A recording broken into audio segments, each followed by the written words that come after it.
welcome to the Computer Game Show. My name is Matt Murray, and I'm here with James Farley. Hello, Matt. And that's it, because the other two couldn't be asked to show up. Well, we've been kind of let down. I mean, we knew about David. Kind of. We've been majorly let down. This was supposed to be the first episode of 2019. The episode was just James, Sean, and I. Dave said last week he couldn't make it. He's got some work thing. Understandable. It's fine. Yeah. So, he obviously he couldn't be asked because he had some work thing in the morning. But then Sean... I mean, also David did warn us as well, which was nice. He did. I mean, Sean warned us about an hour ago. So it's just me and James, but that's fine. We've got commitment to our listeners. And that isn't going to be... We're not going to let them down, are we, James? No, definitely not. I know for a fact you would have absolutely loved it if I said, yeah, James, let's skip a week. Well, I did say, you know how I feel about this. We could just... you said, you know I'd have to cancel on these things. Like, no, James. I think even at the time I was like, oh, okay, maybe we'll see what the vibe is. And I thought, no, there's no way we're cancelling a show. Absolutely no way in hell, unless we're all dead. That's the only way we're going to cancel the show. I was going to pull the whole, you stitched me up at Eurogamer, so I'm not doing it. But I just thought, no, that'd be mean. I thought about it. I thought, James can do what he wants now. I can just say no. And if you're going to say no, I would have just recorded something on my own. Really? I would have done something. There's no way. I don't know what I would have done. I would have, rang John Denton and said, John, I'd do something. I would have rang someone. There's no way I wouldn't have put that show. So you'd have been like Gaming Steve. I don't know who that is. You don't know who Gaming Steve is? Okay, he was. When podcasting first started, started being a thing, with like video games and stuff, and there was like the One Up show and everything. Prior to that, there was this guy called, I think it was Stephen Glicker, his name was, and he had this thing called Gaming Steve, which was on. And it wasn't great. I mean, it was about 45 minutes long. He used to do a weekly show, but he had all these amazing jingles and stuff. So I was going to do that as well. Jingles, show. Okay, maybe not a moment, but I would have rang someone, even just like a mate, anyone. It's like we'd just come on the show. We can't not put a show out. Anyway, we are putting a show out. We're here. So let's go on to follow up. There's not a lot. Basically, though, is there? The trouble is 99% of it is about Sean and David. So, Thomas saying the Sean impression for David was brilliant, wasn't it, David? Yeah. So that's that covered. Can Dave do an entire Shenmue stream in Sean's voice? Dave, can you? Thank you. I would love to say that. I don't think he could do it for a whole hour. But I love to see it. I think he could. He's quite dedicated, is David, when it comes to that kind of thing. He does get into character. This guy called Bam2 Braystar on Twitter, again, amazing name. He said he'll pay £1 for that. I mean, I would pay £2 to see Dave do an entire Shenmue stream. Speaking of Shenmue stream, his one last week was amazingly funny in a couple of key moments. I watched all of that last week. I think Dave wanted to talk to you about the writing in that, in the video last week, James. I think you saw it, didn't you? Yeah, I mean, there's a couple of key parts which are incredibly funny because of the poor localization. There's the poor localization, but there's also a very awkward marriage bit with a schoolgirl, which David wanted to take me to task over. I mean, I don't know what he is expecting here, because I'm not going to defend that, am I? Obviously. Should we explain? I know Dave's not here, but we can't let the show just grind to a halt because he's not here. So in this bit of dialogue, there was a schoolgirl and this older guy in Shenmue, in the first Shenmue, right? Yeah. And he looks about 40. No, he's not 40. He's only in his 20s or something, and he's it's tough paper round in Tokyo. Okay, so what's the general gist of that conversation that made everyone watching feel a bit uneasy? Well, because he shows up and he's like, "Oh, I'm going straight now, and I'm doing it because I'm going to marry this girl here." And he's got this schoolgirl next to him, or a girl that's dressed up as in a school uniform. And then Rio looks at them and is like, "Really? She looks a bit young," thinking what we're all thinking. And then he's like, and then she's like, "It's okay, you could be 16 and get married here." And it was very awkward because she was clearly not 16 and quite a bit younger. But then there's the whole thing where it's I was saying, I'm sure that's even worse, in the Japanese version, because the age of consent is a bit different there, and it was just very awkward, the whole thing. But I'm not going to defend that, am I? It's awful, but it's it was incredibly awkward, and there's no way he was in his 20s. He looked old as fuck, but Anyway, whatever. That plus some other bits were great. So check out Dave's streams on our YouTube channel, of course. Last week we talked about the fact that Sony now allows you to change your PSN name, or they will do shortly at least. And Mike Edwards got in touch to say Microsoft does charge you to change your game tag because he recently got drunk and changed it twice in one night. I'm fairly sure, yeah. But Thomas Love 82 says that they charge you $7.99. I thought the first gamer tag change was free, and after that it cost, but whatever, it's probably just $8.99, $7.99 flat charge now. Well, just choose something banging in the beginning, and then you ain't got this problem. Yeah, it's easy. But it's not that easy. It's not that easy. Anyway, whatever. I'm definitely going to change mine when the option comes around. Even if it breaks everything, which is what they've said it does. Yeah, but it's not like I'm playing PS3 and Vita games every day, so I'm not too bothered about that. And like Sony say, James, if it breaks, I can just change it back because they've got that on hold.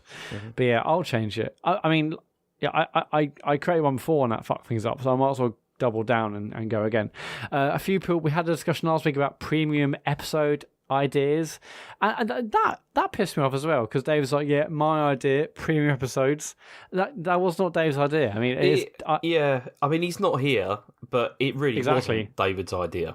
Like, no, I mean, not from my recollection. Yeah, the thought of basically, I was saying, oh, maybe we could do special episodes and maybe charge £1 for them. That was the idea. And then Dave came in with his idea, which was, oh, maybe we could do it a little bit like the Game of the Year show. It's like a round robin or knockout to decide best like sort of console games of generation or per machine. I met, like Dave's suggestion of let's do it a bit like the Game of the Year show. That was his suggestion. But let me tell you, the idea for bringing us some extra some sweet revenue to this old podcast, that was very much my idea.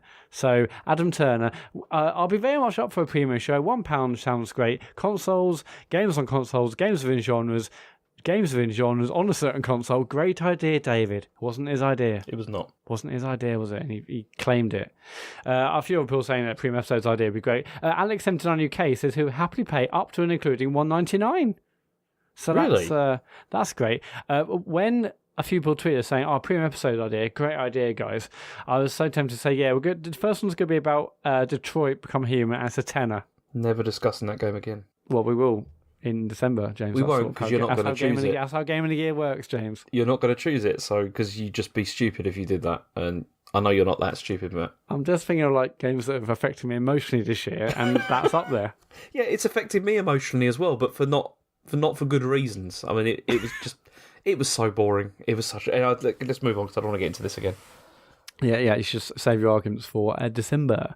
Adam Turner said, I finished listening to your Life is Strange spoiler cast. Really good listen, although I've not even played the game and have no intention to, but I enjoyed listening to your experiences. Great work. Yeah, I really want more people to listen to that because I thought I had loads of fun recording it, but obviously not everyone's into Life is Strange. But Adam listened to it without even playing a game. So if you haven't played a game or can't be asked a game, still give our Life is Strange 2 spoiler cast to listen to, if only to hear some choice decisions. But we've also, there's no mention, is there, about when the next episode's going to be? Oh no, I tweeted saying how, but so they put like an Instagram post out on Friday saying, yeah, we're thanks for your feedback. We're still working hard. We're not quite ready to reveal the release date for episode 2. I reckon episode 2 will be out this year. Mm-hmm. But that's about it. Yeah, I reckon it must be out this year, surely, because obviously they released episode 1 in October.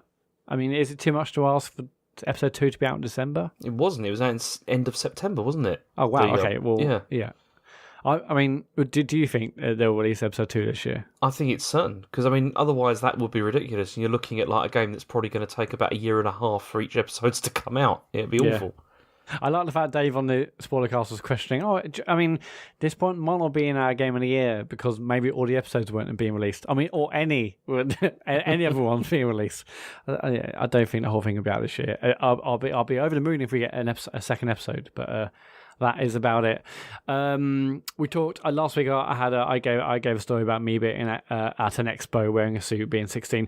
Chris O'Regan I did enjoy this section of the show. As a serial expo attendee, I can definitely relate to what was said. It's very easy to fall into the jaded side of things after being so many of them, but I always get out of them what I put in, which is a great deal usually. One thing I heard listening back to last week's show is that Dave's like, yeah, we were all walking around being incredibly jaded. I mean, I was definitely saying, oh, the queues are rather long, but I wasn't being jaded. I was having a whale of a time. And I certainly wasn't moaning at people queuing up for Fortnite, which I think you were, James. I don't think that's fair. I wasn't moaning about that. I mean, what Chris says there about, enjoying it as much as you put in, maybe that is why I didn't enjoy it so much, because I didn't put any effort into it whatsoever. Anything into it. So, yeah, it was all right. It's just, I don't know. I mean, I still get a huge buzz out of those things, just seeing like a huge stand. Like, oh, it's just exciting, isn't it? Anyway. It was the Windows 10 bus that did it, wasn't it? The Windows 10 bus, the massive Spider-Man. You wouldn't even get a selfie with that guy, with Spider-Man. Why would I want to? I don't care. We said it'd be cool to send your son, like, oh, look who I've met. Yeah. It's Spider-Man. Okay, that's it for feedback. Obviously, we had tons more, but most of it is related to Sean or Dave. If you want to leave us feedback, maybe not on this show, maybe any of the others, one before, maybe the one after the other two turn up. It's at ComputerGamePod on Twitter, or you can email thecomputergameshow@gmail.com. James. This is the news. Games TM and Games Master. Absolutely nailed it that time, so you don't even need Dave to interrupt. Why'd you interrupt again? It's like... Sorry. I had that down, and it's I know. I was just saying you can do it without even the interruptions now. It's great. Yeah. Anyway, news. So, sad news to begin with, which is that Games TM and Games Master are being shut down. And so both magazines are currently in the process of publishing their final issues, and Future have said that all the staff will be redeployed elsewhere. So, yeah, this is kind of sad. I've actually seen a couple of, I was going to say high-profile departures over recent weeks. I mean, I'm sure the previous editor and a deputy editor have left in the last few weeks, and I was thinking, okay, that's two big ones that have gone on to different things. I didn't really guess, I think, much more of it, but I guess they either knew or they just saw what's happening. It's such a shame because games. I haven't bought either of them for a long time. I will say that, but Games Master, obviously, I love that because of the TV show back in the day, and that was definitely one of my regular purchases when I was buying magazines. Like a million years ago. Games TM as well was definitely always for me is like the alternative to Edge magazine, and I bought that loads again back in the day, but I don't buy magazines anymore. And I was obsessed with magazines at one point when I was young. I was spending 15 plus quid a month on magazines, which nowadays doesn't seem like much because they're all £6. But back in those days when they were £2.50, that was a lot of magazines. Yeah, I was a huge purchaser of magazines as well, and Games Master was one of those. I had a subscription to that for a long time when I was much younger, obviously, and yeah. I always loved it. I never got into Games TM because I've always kind of preferred Edge, and I've still got a subscription to Edge now, which I read most months because that's crazy. It's good for them, but my God. Well, no, because I've got I like the articles. You've said that before. I do. I like the. Oh, sorry. Okay. Is that Sean or Dave? Don't know. No, it's not. It's somebody just calling, and I don't know why. I'll answer it. Come on. No, I'm not answering the phone. Just wait for it to stop. Where are you currently? You're in the just cupboard? Wait a minute. I'll have to deal with it. Hang on. Oh, for Christ! This would never happen if Dave and Sean were here, listener. Hello. Let's see what he says. Hi. Okay, I'll give you to... is that alright? This is like The Fly all over again. So Red Dead's out this week. That's exciting, isn't it? It's the old Cowboys. Here he comes. Act natural. Hello? Hello, James. You'll have to cut that, some of that. Okay, I'll cut it. You can't leave that in because that's terrible. Yeah. I'm not sure if you remember, James. There was one point where you spent 50 minutes killing a fly a few episodes ago, so yeah, I think we're okay for content. No, you're taking that out though. Seriously. Okay, cool. Yeah, sure. But okay, right. So You were talking about Games Master? Yeah, no, I was talking. Yeah, I think about Edge. Yes, you still got an Edge magazine because you read the articles. Yeah, and I do, because this is one of the things that I like. I still like about the magazine. I mean, the reviews I'm not so keen, but the they do have a lot of really good content. I mean, this month they had like Red Dead Redemption 2 like preview and everything that was really detailed and great. I mean, at one point I used to get like ridiculously excited when like the new magazines, or new editions of any magazine came out. You know, I've mentioned this loads of times with the official like official Sega magazine, Dreamcast magazine, Saturn magazine. That was like a genuine massive rush, and like the new episodes out, and like new issues out. And if I knew like the certain date that issue was coming out, I'd obviously look at like local like Dorrit Smiths or like, Borders, whatever. And sometimes it might come out a day early, and I'm like, oh my god, yeah, like there was a genuine like incredible rush of adrenaline when I saw the new issue out. Which I obviously don't get anymore. But so which magazines did you used to get? Because when I'm thinking like 16-bit era, because that's when I really got into them like in a big way. I mean, I had all like Sega ones, like Sega Power, love that, and like Mean Machines from time to time. I hate Sega Power. Really? What's wrong with Sega Power? I preferred the official ones. I preferred the team there. No, I never rated Sega Power. I never liked the official one so much because it always felt like they were just, like promoting. It was just PR. That's I preferred like Sega Power. It just felt like a better outfit. I still remember. Okay, this might have been one of my ECTS. Like oh, by the way, last week I talked about the Expo. It was the European Computer Trade Show, not electronic, whatever I said it was. Anyway, whatever. Yeah, I went there when I was young, as I mentioned last week's show, and I saw like the whole editorial team from like, I think it was like Mean Machine Sega or CVG. There's like Steve Key and Radon Automatic and stuff, and it was like amazing to see them walking around the things. Yeah, so Mean Machine Sega, CVG, obviously the official magazines, all that lot. See, I went for the Games Master was there from obviously very early on. So I also went for like Nintendo ones as well because I was really like, you probably don't remember Total, do you? Total I don't. I remember like there was Super Play. Obviously the official what say? There was Super Play as well, which was like the one that was most people really liked. Yeah, I don't remember because I was like I didn't have NES or SNES growing up. I my first Nintendo console was probably like the N64, I guess. Ooh, okay. Yeah, because I was pure Sega as a child, so I didn't bother them. I obviously got the official Nintendo magazine from time to time. And then it went on to like, was it N64 Power? I love that magazine. There was N64, then that turned into like NGC, and then they NGC, that was another great one. But yeah, I just like magazines back in the days. I just thought they were so exciting. I guess that obviously there's no internet, and I guess for a long part of that, the internet wasn't really a thing. But yeah, see that was the thing because and also the other thing I really liked about it was like I used to love like the letters pages and stuff like that because it was like early, like almost like forums, if you see what I mean. Like people definitely, and I love that. I'll tell you what though, I used to get like this Game Boy magazine when I was like much younger, which was called Game Boy Action, and it was not a great magazine. Wow, but what that must mean I don't remember that at all. It must be incredibly. This was like late 80s, early 90s, and it was. Oh, wow, okay. But it was really funny because I obviously have kept loads of these, and they're like in a box like in the garage, not with me at the moment. And like it was funny because I was like looking through some like a couple of years ago, and I went to like like the classified section, like the adverts and stuff. Yeah. And I noticed people were just some of the classifieds were really funny because it was people just on a wind up like all the time.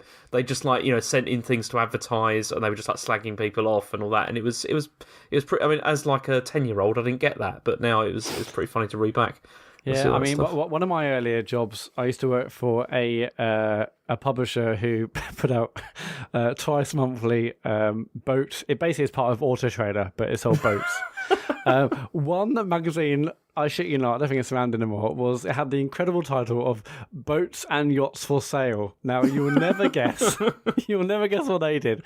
Anyway, one of my many jobs there, as well as all obviously even the pictures and all that sort of stuff, was sorting older classifieds, and it was basically like a massive text file of all like the people selling their boat and shit. But then I would like put my own ones in. I'd like talk to my mates and say, look, I wrote this thing about you in the magazine. Anyway, that wasn't even a good story. Anyway, yeah, basically magazines were amazing, and I really miss them, even though some of them are still going. And it's sad for these two biggies. I mean. It's funny because, really. I mean, Games Master started in I was having a look at this, it's like 1993. It says in 93, yeah. And that's like 25 years ago. And that's crazy. Yeah, it's insane. I mean, I might pick up both their final issues, which both come out on 1st of November. I might pick them up just because I mean, I know Edge is still going, and I mean, what else is there? Jesus, but like, you know, these are two massive ones to go. I mean, we haven't got long. Do you remember that magazine? Is before Games TM called Control? I think that was Imagine Publishing. I really like that, and then that in many ways, in my mind, that sort of turned into Games TM. That may not be the case, but. Yeah, magazines were so good back in the day. Many people listening to this just wouldn't have ever even bothered with a games magazine, and I guess that's why.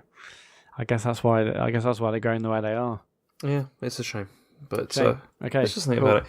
Okay, next story we've got is so independent game shops. Well, this is in America, aren't going to be getting Red Dead Redemption 2 until November apparently.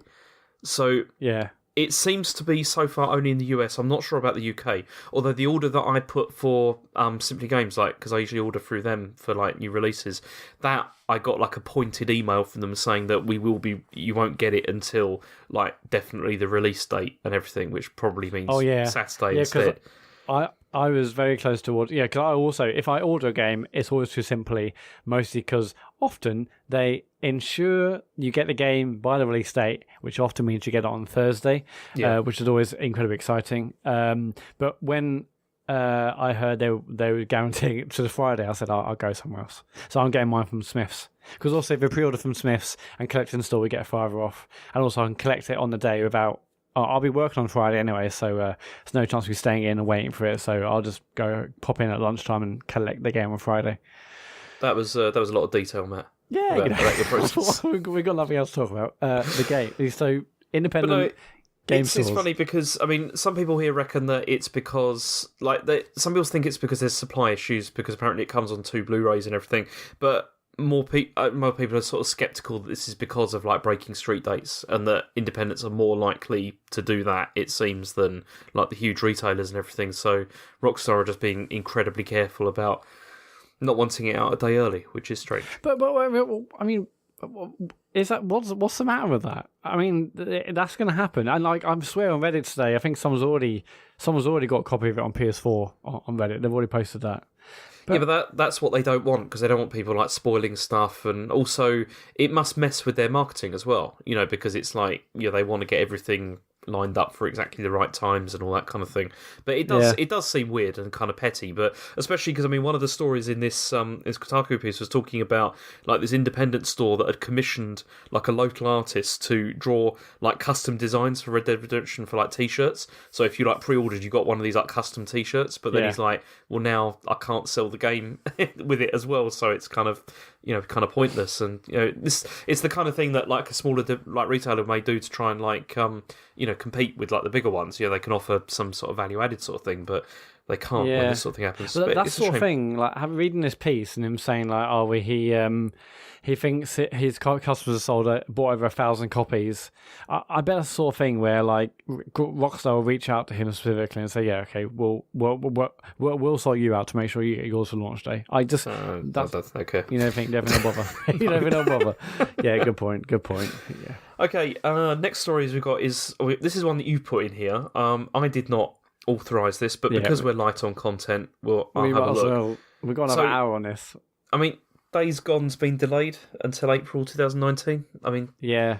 I mean, I guess what's notable about that is also the fact that the announcement on the PlayStation blog said that it's been pushed back. Yeah, it was meant to come out on February 22nd, which also is like when another 5 or 6 games come out. Well, no, sorry, Anthem comes out, Metro Exodus comes out on that same day. I think there's another couple of less big titles, but basically 22nd of February looks crazy. And they said that because of the crowded February timeline, they're going to push this thing back and give it another couple of months polish.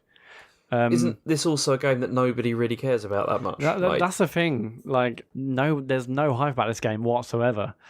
So they'll probably do well to have 2 months of extra marketing or something, because right now people are saying, "Oh, I can't be arsed." And if it's a zombie game, I am looking forward to. It's going to be Last of Us 2.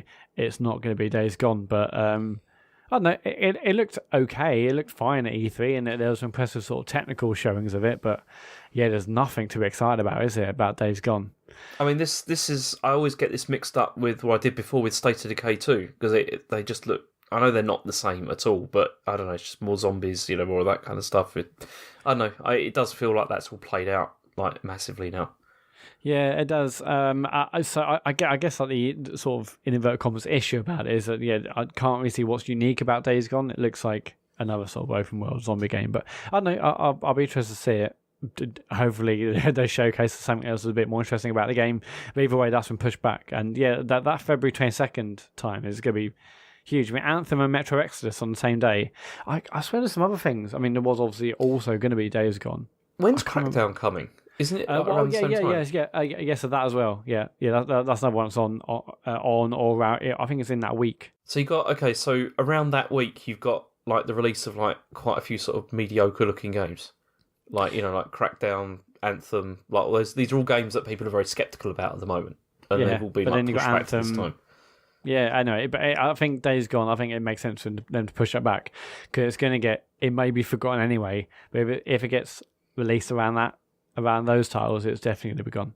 Yeah, I thought it was interesting. They also mentioned Everybody's Golf VR. It comes out also on spring 2019, and this artistic adventure game called Concrete Genie. They also mentioned, I haven't got a link to the post here. I hear basically I'm really interested to see what this new From Software VR game called Devaseen is like. Mm-hmm. I mean, it's Miyazaki. It's From Software. I mean, it's going to be. I can't wait to see what that's about. I did like the look of Concrete Genie. I'll be honest. I thought that looks class. It looks fantastic. I haven't really heard much about that, but that's also out early 2019. So awesome stuff coming. Okay, and the last story is possibly one of the most bizarre headlines that I've seen this year, actually, which is that Knack 2 has been nominated for a BAFTA. Now, well deserved. This is the Children's Award, it's like for children's game, and that's where I've got questions. What else is in the same category of the annual British Academy Children's Award in the best game category? Make any sense? This okay? So we got Knack 2, we got Frantics, which I don't even know what that is. I'll be honest. We got Everybody's Golf, which great game, is a very good game. I enjoyed that. Mario and Rabbids Kingdom Battle, also very good. And that's it. It's like those 4 games. But the thing is I was looking at this and I was thinking, okay, well, they've got Mario and Rabbids in there. And then I'm thinking, when did that come out? I thought that's 2017. And then when did Knack 2 came out? That came out in 2017. Yeah, but it's a BAFTAs, and just like the Oscars, I have their sort of weird, sort of like yearly schedule, isn't it? That makes sense. But what else came out in 2017? It's like Mario Odyssey. Why is Mario Odyssey not on this list, but Knack 2 is?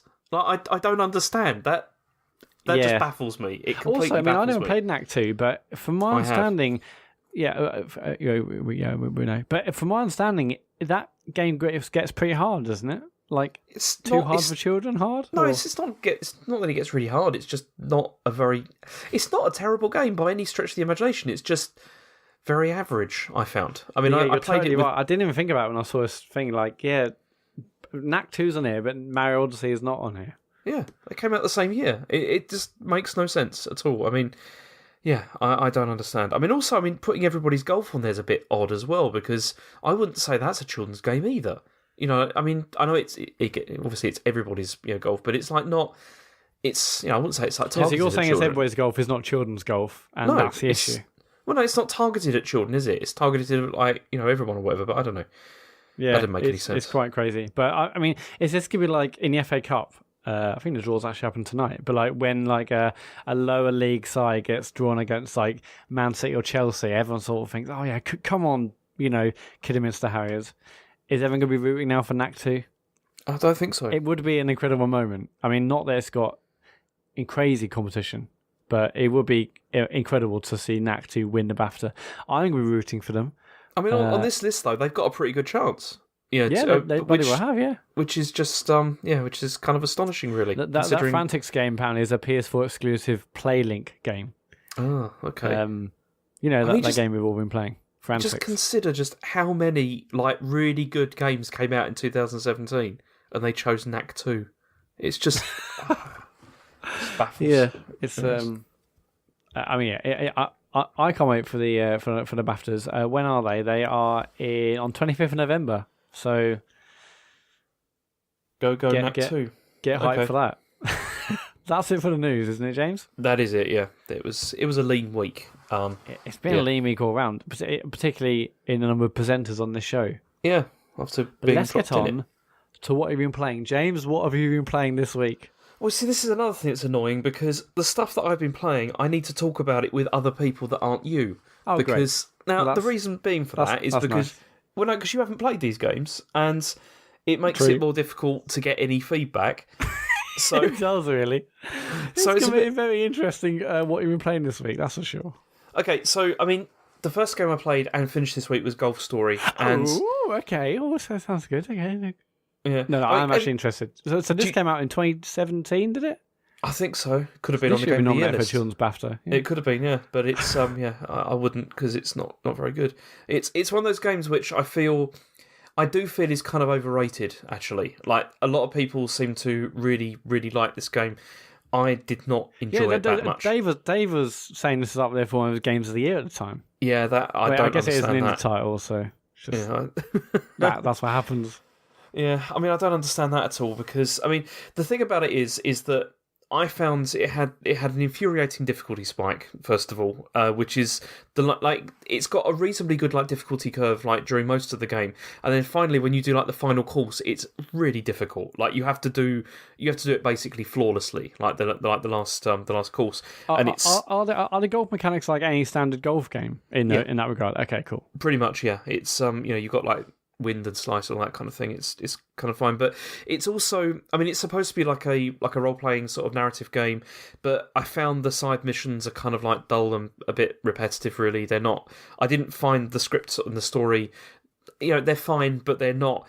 I didn't find it touching, and I didn't really get like invested in the characters at all. It just I don't know. It felt like a kind of a weak sort of thing to like hang like the golf around. So the golf. So yeah, so you play like rounds or championships of golf, and then in between that, what's the gameplay like?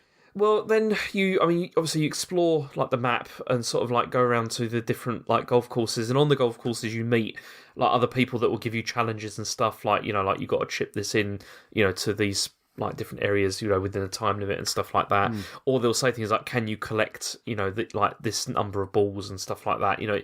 It's just stuff like that. It's not.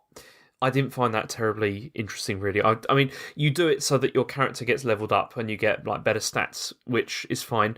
But it's just that it's not very exciting. Like, I didn't find the side missions very like sort of gripping at all. Right. And it's, I mean, the golf is okay. I think it's mostly okay, but it's just at times it does feel a bit random. Like in the last course in particular. The biggest problem I found with it is when you have uneven surfaces, because if you, particularly like on the putting green, sometimes it will say like it's got like a gradient or whatever, so that if the ball hits it, it will bounce off in a completely different direction. But because it's like 2D, you can't see it. Like you can't see how the green is. Is it isometric or? No, it's like 2D top side down. on? It's top down. Okay, cool. Yeah, so. This makes it very, very difficult to judge where the ball's going to land. And so I found that in particular, and also the putting. I found putting really, really awkward in this, like more so than any golf game I've ever played. And I ended up just chipping all the time. Like even when I was on. Why did you find it awkward? Because the way like the energy, the power bars weren't. What was the issue exactly? It was the way that, well, again, it was the way that sometimes the green sloped. It was also sometimes the way like the power bar like feels is. You see, the thing is, it doesn't often explain like the game mechanics to you like very much. So I found out only when I was playing the last course that you could go into this like precision mode, and it would then give you an indicator about how hard you were going to hit the ball and everything, like so you could like restrict it to like a certain amount. I didn't know that. Like, I mean, I'm sure. Isn't that the thing that Dave said he didn't learn until the last course? Probably, yeah, because that's one of the main weaknesses with this game is that they don't explain stuff to you. Like they explain things to you like once, but then you don't really have to use it, and then you just forget it exists. That you don't really need to do it anymore. So because of that, I found putting to just be a nightmare. So I just ended up chipping everything because of the uneven surfaces. Brilliant. It was just much easier, even if you're like right next to the the hole. I was still just chipping it because it was just easier than trying the God. putting. I mean, you said Absolutely it had like hated a that. huge difficulty spike. I mean, do you not think was that not an indication maybe you should like grinded up some more levels?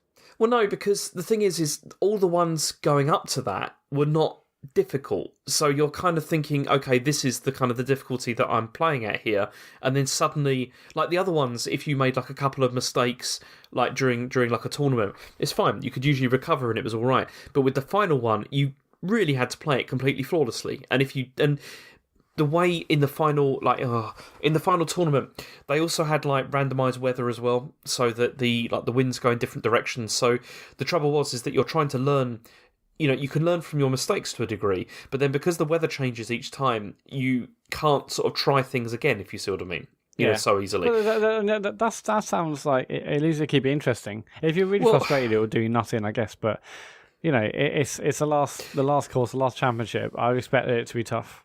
Well, yeah, but the thing is, it's just the way that it suddenly was difficult. Like if the ones leading up to it if there'd been a bit more of a difficulty curve, I could have accepted that. It would have been okay, but I just found it was really, really hard. I mean, I talked to David about it, and he was like, "Oh, he did it in like 1 or 2 goes or whatever." But I'm not very good at golf. I'm not great at golf games at all, and I really struggle with it. I mean, I was looking up online, and like quite a lot of people were saying that they just gave up, like when they got to this point, because it was just they found it too difficult. Oh, really? On the last course? But yeah, I did persevere, and in the end, I did do it. But the thing, what was really annoying is that once I'd done it, I didn't feel a sense of achievement at all. I just felt relief that I never have to do that ever again. Like that was, and it was the first time for a long time where I felt like I was really pushing myself to finish this game, rather than like I could have just given up. But then it's also one of those games where I think if I had have given up, it would still be gnawing at me, of being like, you're on the last bit, you can finish it, you just need to keep pushing at it, and I just couldn't. I mean, it was weird the other night, Matt. I was laying in bed and I was suddenly thinking about how I could chip the ball better and everything. And then I just suddenly thought to myself, I finished this game, I don't ever have to play it again. Stop worrying about this, because I was getting worried about That's it. Great. And you're still playing over key shots in your mind. yeah, and maybe that is something which maybe you can say, yeah, that is a hallmark of like a good game, but yeah, it's maybe and a good sports gamer too, I think. But I don't know. It wound me up. The last course in particular, I got really wound up playing it, and was just really relieved when it was over. And I never thought I want to go back to this again. I just felt relieved. So so prior to that last hole, you were loving it and thinking it was really, really good. No, I mean, prior to the last hole, I thought it was okay. I never at any point felt that I was really, really enjoying it at all. I mean, there's also like these sections where you have basically like fetch quests where you're doing like a trading sort of thing, where you pick something up from one area to take to another person, you give them that, then it unlocks something else, and like they have in Zelda, that same sort of thing. Yeah, I know. But, I don't know. I just didn't find it very enjoyable. It's just I didn't find the side missions that enjoyable. And like there are bits in it which are sort of which you could say are like funny, but not really. I didn't find it that funny. I thought it was all right. But I know it's just a game I'd find it hard to recommend it. I didn't really enjoy it that much. It's just, but it did get into my brain, which is the frustrating thing about it. It did. I mean, I still think about it sometimes now. Just this idea of like, how I could have done that one better, which is it's just annoying. That sounds like Marco, a good game. How long is the game in total? I think I played probably close to about 17, 18 hours, I think. God, exactly. That's why I didn't want to give up, Matt, because I was just thinking. I got to the final hole, and the final hole, like the final tournament, took me about 2 or 3 hours to do. Whereas the other ones were all like exactly because I had to keep doing 18 holes or what? No, it's 9 holes, but because I kept having to do it over and over and over again. Oh, right, but because the last one, you've got to win to progress. Is that the deal? Yeah, and it's because unless you can beat it, you can't finish it. And so I just kept on trying it over and over and over again. And I probably 2 or 3 hours over the weekend I spent just kept on trying it over and over again. And it was annoying because the first time I tried it, I got just +1 on it. And then after that, though, I could never even reach that. And I was just ending up last all the time and everything. I was just like, oh, Never going to do it. Especially if you've done like 8 holes or 7 holes and you make a mistake, Which happen very, very frequently. And there's so many times as well when you're like doing it and you're like, oh, this is bullshit. Like, because of like weather effect or the way that it's like landed on the green and then just like ricocheted off miles away and just, so annoying.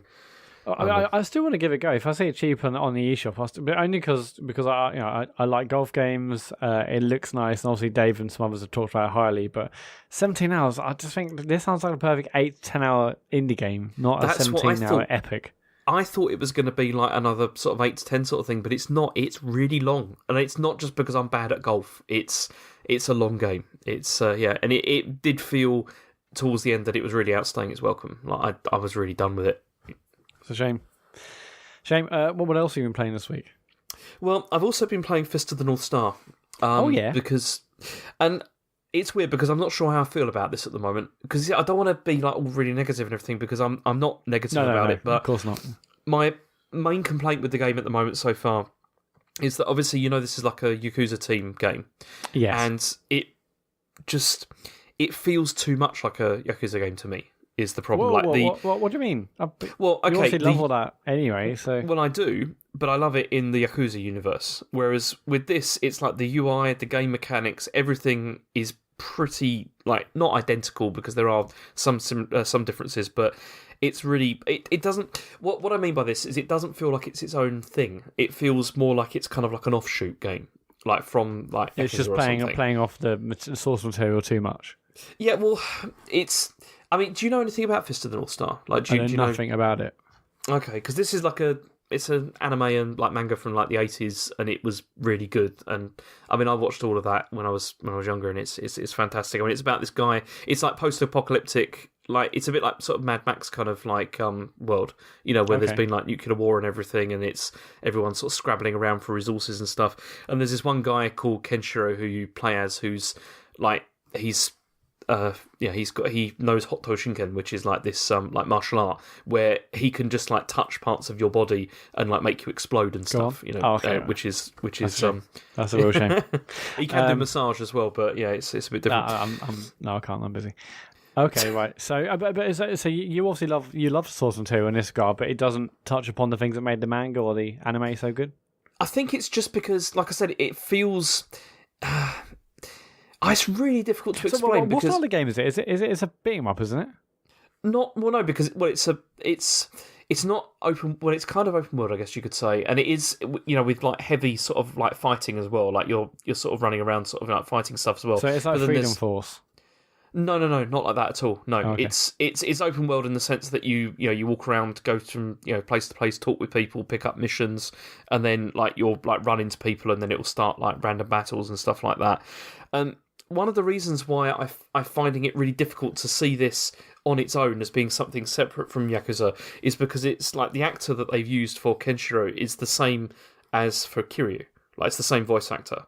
And so when I hear him, I just keep thinking Kiryu, from Yakuza. It's the same voice actor and he's using the exact same voice. Exactly the same. And that's weird. It's well, exactly, because it feels a bit like off-putting, like in a sense, because it's like that's the voice that I associate with that. If you play like 6 or 7 games, I forget how many there are now because there's one out every week. But is there 6 games or 6 plus 0? I don't know. Whatever. There's about 7. There's 7 games, and with that same voice actor. Yeah. You like for example, that's gonna be instantly. Oh, that's Kiryu, and it's weird that they would use this, who's a different character in the same universe. It's not the same universe. It's just the same studio. Different. Yeah. It's just odd because. Yeah, you do sort of like he's good. Like the voice. You see, this is what's really annoying because the voice fits like Kenshiro like really well, but it's still just like I can't get away from that association of it being like Kiryu, which then kind of like makes it feel like this is like Yakuza cosplay. If you see what I mean? I know what you mean. And it's just, I mean. It's more. I mean, this version. This is definitely more combat heavy. It's more combat heavy than like Yakuza, and I need to spend more time with it so that I can get sort of more immersed in the story and I can get more like the combat skills as well. Because the way that Kenshiro fights is quite different to Kiryu, and he has all like the pressure points and stuff like that, and you can make people's head explode and stuff like that, which is pretty cool. But I don't know. I just wish that they differentiated it a bit more from the way that Yakuza works out. Like the game mechanics is exactly the same, and just like the way that you pick up stories and like missions and stuff like that, which is really good because I mean I like Yakuza, but it just feels like I just wish they'd gone a bit more in a different direction. Well, especially if you've played tons of Yakuza games recently, and now they got this, and then pretty soon they'll release another one, and you'll be like, okay, back on the grind. But that's the problem because this feels, maybe it's because I've played so many of these like games like back to back, and I do really like them, but it's still I need a bit more variation really here, like with this. But maybe that is going to come because I really have only spent like very little time with this so far. I mean, I'm only up to like chapter 3 at the moment. I don't know how many chapters there are, but I'm sure there's probably about the same as on a Yakuza game, like maybe 17 or so. But is it exciting at least, or interesting the fact that you know of the manga? Or is it manga or anime or both? It's both, yeah. Okay. But is it not exciting the fact that you know the source material and you like that? Is it cool seeing some characters you remember from back in the day? Definitely, yeah. And it's got like all this like similar sounds and stuff like that as well. But it hasn't. One of the things that I keep finding myself missing is it hasn't got like the cheesy 80s like anime music that like would be that like it's one of the things that I always associate with the anime was like the music because it's like not great but it's like really like perfect for what it was, and it's like when I'm playing the game and like fighting I can hear it in my head and it's just like I'm kind of missing this. So they haven't used that melody or anything at all in this game? No, which is completely understandable. I mean, I'll send you some. Yeah, but I guess for fans of the original, you feel like they would have put that in somewhere. Yeah, maybe. I don't know, but yeah, it's good. It's a really solid game. Obviously, it's just that I need to spend a lot more time with it to see what differentiates it and what how I can sort of get more into it. Yeah, cool. And you're playing Pool Panic again. Yeah, this is the last game I've been playing this like over this last week, and this is a game that I found that I'd like really badly misjudged actually, as it goes, because I remember when I talked about it when it came out. I wasn't really negative about it, but I felt sort of a bit of indifferent about it. But you were pretty negative about the music. Yeah. That's true. Was it animation as well? So, first of all, after playing it all weekend, I can say that the music is not bad at all. And it's actually, not bad, okay. it's actually really great. After you get like further into it, it gets very good. So, yeah, it's significantly better. But you changed your tune. Has someone contacted you on Twitter? Like, have they DM'd you? Like, seriously? See, and this is why I really feel it's important to spend like a lot more time with games before you make any judgments on them, because it's significantly better than I thought it was, mostly because there's real creativity in this game, like between the courses, and which is what's kept me like really sort of like plugging away at it. I mean, there's this brilliant one that I played earlier, like today, where you're like the cue ball and you're abseiling down like a cliff, and at the same time you're trying to knock another like ball into like the pocket at the bottom but then there's like these latches that you have to sort of knock yourself onto, and the other one so that it goes further down. It's really difficult to explain. But I've seen the animation style, and I know there's lots of crazy sort of types of gameplay within it, where you're a cue ball or various balls hitting other balls and so on and so forth.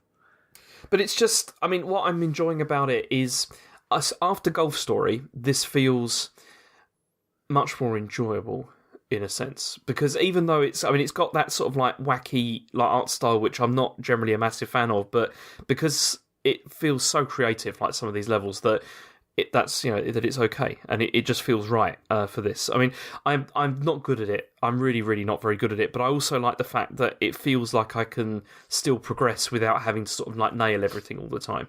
Yeah. And, okay, which so you can still get through without sort of perfecting each level. Yeah, and I really like that. I mean, you can try and go for golds on everything, but there's no way I'm ever going to be able to achieve that. But I am just enjoying figuring out each puzzle. Is the thing. I mean, yeah, it's. I don't know. The only thing that I still feel about it though is that it does feel a bit confusing sometimes as to what you're trying to achieve.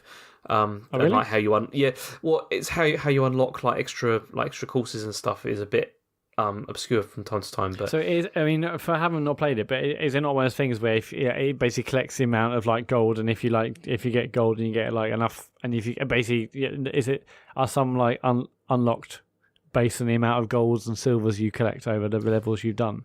I think so, but you also get the like just for completing a course, you get like extra, like you get like these like basically this count goes down, and so far I'm up to about 54, which means that I've got 54 more levels to clear. You see, so you can just try and clear all the levels, or you can also try and unlock everything else. But as I said, that's not going to happen for me. But I'm just enjoying being in it because it's it's good. It's definitely worth playing.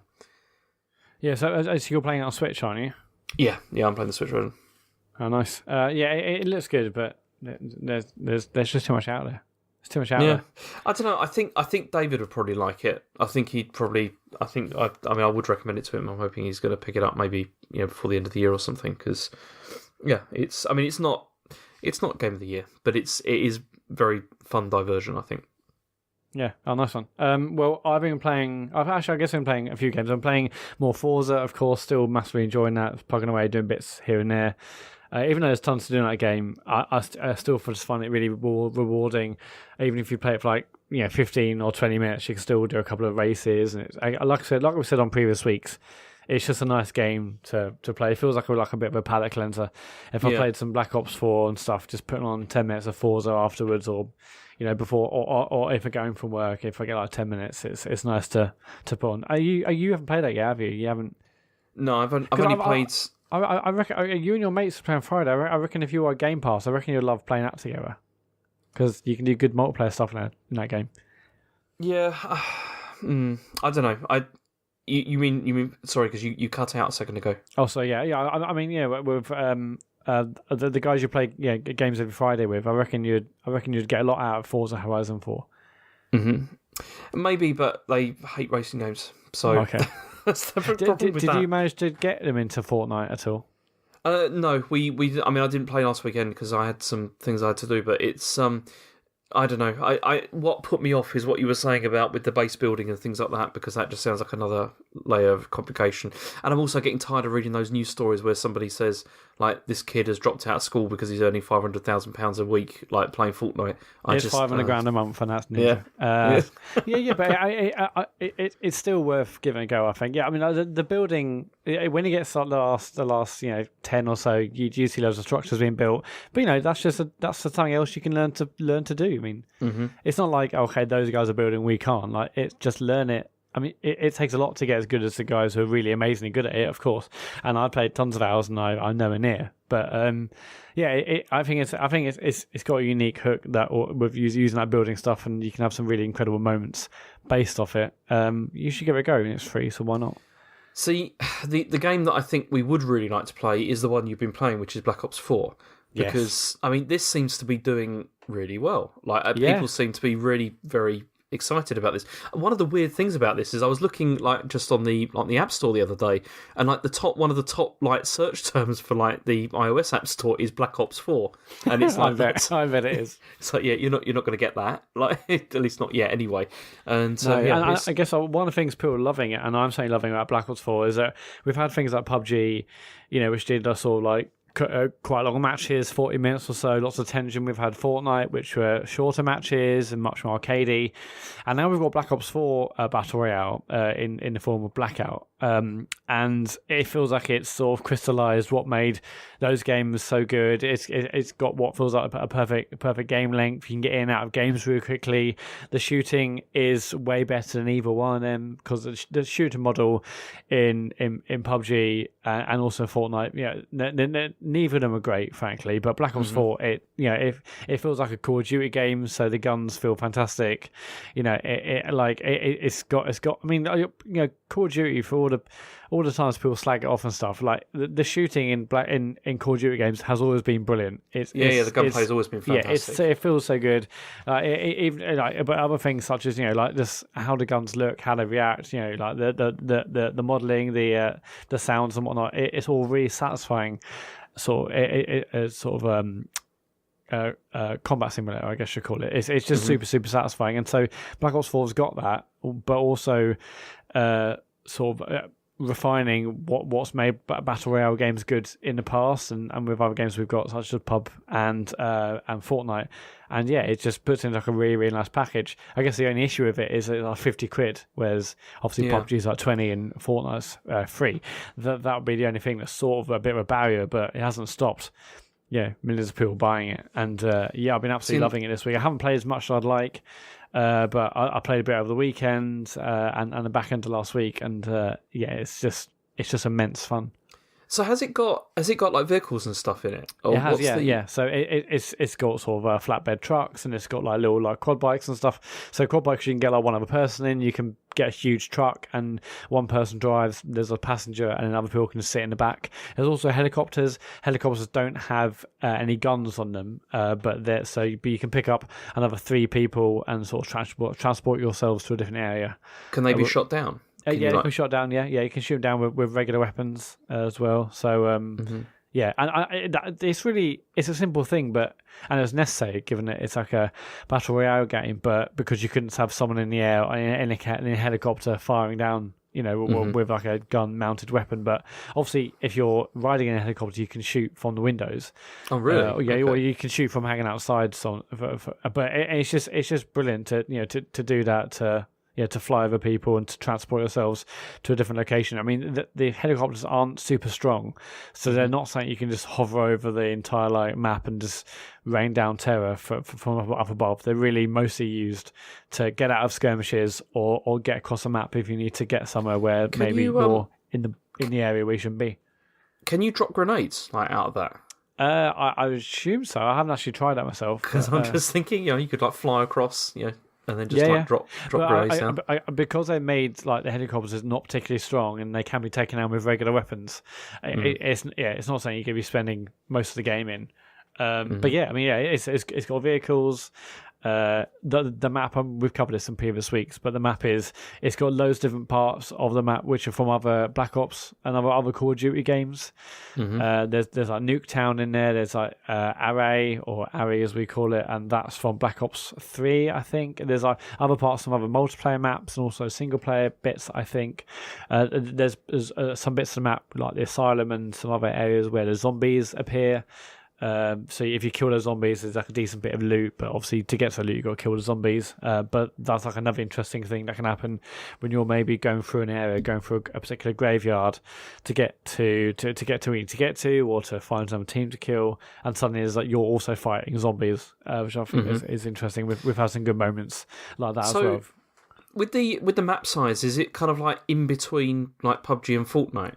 Is in terms of size? Yeah, so it's definitely smaller than PUBG. Although obviously since PUBG first came out, there are smaller maps. But and I would say it's probably smaller also than Fortnite. You can from the initial drop from the huge helicopter, you can get to any part of the map, and you can also get to any part of the map really really quickly. There's techniques where you basically go down as straight as possible, then you pull up and you can use that speed to get to places really, really quickly to beat other people to a certain location. So the map is a massive. You can get to any area from the drop, and even traversing it with the vehicles on offer, it doesn't take that long either. And fundamentally, it feels great to play. And if you get killed and you have to start again, it's really quick to go back into it. We've also been playing some standard multiplayer this week as well, which is still sort of as frenetic and as manic as every other COD game is, but it's still got that thing that makes it feel really, really good. And I was heavily, stupidly addicted to Modern Warfare 2, and even hearing some of the same sounds and playing some of the same modes and stuff, it's sort of brings me back to Modern Warfare 2. But yeah, I've had a lot of fun even just playing the standard non-blackout modes. I was thinking about this the other day. If they were really going to push this as being Call of Duty becomes multiplayer only, games as a service kind of thing, how good would it be if you could have Call of Duty whereby they've obviously got all their different sort of not universes, but they're different eras that they have it in.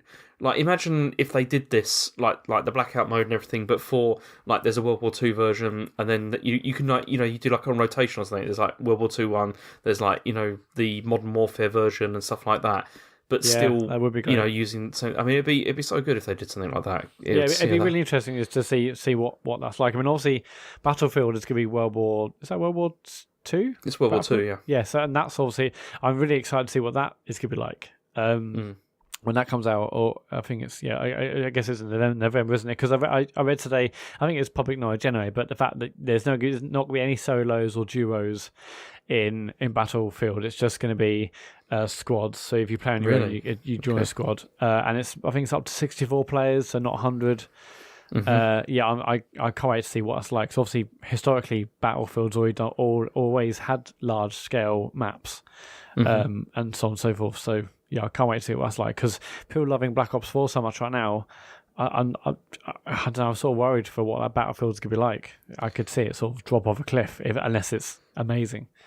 It's weird because I mean I've read quite a few sort of articles of people saying things like, I was done with Call of Duty and now I feel like this has brought me right back in again, and I'm loving it again. And yeah, absolutely, yeah. That's certainly how I feel. I mean, I haven't played or bought a Call of Duty game for probably since Ghosts, and that was terrible. The one that came to, it was like PS3 and PS4.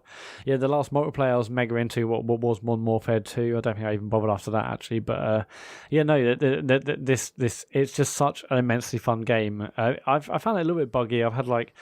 But I wasn't sure if it was my Xbox or the game. But I was have I can go to like a party and it wouldn't exist anymore, or I would get loaded back after the game and everyone else would be in a party and I wouldn't be, and so on and so forth.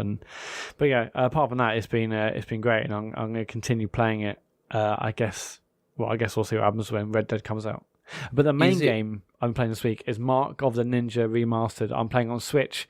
It's on all other platforms actually. This is like the original. Well, it came out originally on 360, I think, in 2012. Yeah, I'm sure this was one of those like summer games of gold kind of things. And even back then, people were saying, this is an amazing game. And I think one of the guys who worked on this went on. I think he now works for Valve, but he worked for Campo Santo on Firewatch. But yeah, Mark and Ninja is a 2D stealth game. You play as guy who has all these tattoos, hence Mark and Ninja, and basically these tattoos are starting to make him sort of have other powers and sense things like the sound of footsteps, so on and so forth. The story is pretty simplistic. Basically, you're trying to sort of defend your clan of ninjas, and then there's like a bad guy and so on and so forth. So story-wise, pretty simplistic, but the gameplay itself is really, really, really incredibly well designed. So it's a stealth game, so you can go up and you can obviously like sneak behind enemies to kill, and you basically get behind them, and then there's like I wouldn't say QT, but basically there's a button prompt on screen. It's basically on Switch, you should press Y, and then it could be up or down or left or right to do like a stealth kill. If you do a stealth kill perfectly, it's absolutely silent. There's no sound generated from that, and you can drag that body and put it elsewhere. If you don't quite hit the button combination right, if it says right and Y and you press down, then you do, I can't remember what the actual words are they use, but basically you do like a sloppy kill, essentially, like a kill. It wasn't quite as stealthy as it could have been, and that generates noise, and other guards and stuff nearby can find out where you are from that. How important is stealth? I know the whole point of this is stealth, but can you get through it by being a bit loud? If you can, but because you can always just run away. In fact, like sound-wise, it's got really fantastic sound. But when you're suddenly being detected, and if you're seen by someone, there's like a 10-second countdown, a bit like Metal Gear Solid. I swear, that it's the same. It's a very, very similar melody for when you get killed. Because I've been having the in my head the whole time, and I'm not playing Metal Gear Solid, I'm playing this game. But so there's something very, very similar about it. But yeah, if you get seen, you have like a 10-second counter, and you can hide in an event or in a sewer or wherever you are. Really, you can hide out of the view. What's really good is that all like this sort of field of view is all visualized. You can see the vision cone, and if you say make a noise, this circle appears around your body, so you can see how much, or you can see where that circle is going to hit to denote, how much sound you're making, and if another enemy is in that circle, they're going to hear you basically. But yeah, you can run away, and if someone hears a sound but they don't know where you are, they'll look around and they'll be on alert, as it were. But you can hide and wait for the counter to tick down. There are some much more tricky sections later on where basically you've got very, very little space to actually run away, and with enemies that have huge sensors, so that they can hear you making noise from a long way away. Your sort of default sort of movement mechanic doesn't make any noise, but you can hold down the button to run, and then if you do that, the amount of sound you generate is much, much larger. But what's cool about this game is that you can basically get through the entire game without killing anyone. You can do the whole thing without killing, just like Hideo Kojima said you could do with a previous Metal Gear game. How difficult is it? Have you found it a struggle to get through, or is it? I didn't find a struggle mostly because I was happy to kill everyone. I think if you wanted to go through without killing anyone, it would be much more difficult. Although with every opportunity you see, there is a way to do it non-lethally and lethally. And other points when it's maybe you feel like, well, surely I can only kill here. It's just a case of looking around the environment, maybe waiting for like a searchlight to look around the map. There's tons of areas in the map where you're in actually complete darkness, except for maybe a light which you can knock out if you don't want enemies to see you. But maybe that light might turn around, or you can move that light around, and maybe that will shine on the grid. Sorry, not on the grid, on like a sewer entrance. Or something, so you can sneak around them. So there's lots of ways of utilising the environment, not just there's enemies here, I should probably kill them, but actually there will always be another alternative route to sort of get around. I did find it a little bit difficult towards the end, only because I was trying to complete these sort of like tasks which you get in each level. So within each level there are three seals, they're called, but basically they're essentially like 3 mini missions, or sort of 3 submissions or 3 challenges you can do. One of which might be like you can throw a thing basically into an enemy's that make them go crazy, and they might shoot another enemy. One challenge might be like do that twice, or one task might be to like knock out 20 lights, so on and so forth. And there's 3 of these in each level. With each one you do, plus how many enemies you kill, how many times you're seen or not seen, you get points at the end, and you can ultimately earn this currency. And with a currency, you can buy new abilities, such as like you can buy a cardboard box to hide in and no one sees you. You can get this ability where you basically throw these rats, essentially enemies, and they can eat them, and then they're dead straight away. You can like buy these different like noise generators which you can throw, which obviously distract enemies and gives you like a safe path to get to the exit. But yeah, it's really, really immense fun. It's only took me like 8 hours or so. And I'm really, really glad I played it, because this is the remastered version, so this has got New Game Plus, and and with that it turns off all the sort of visual cues to show you how loud you're being, and enemies can sneak up behind you much more easily.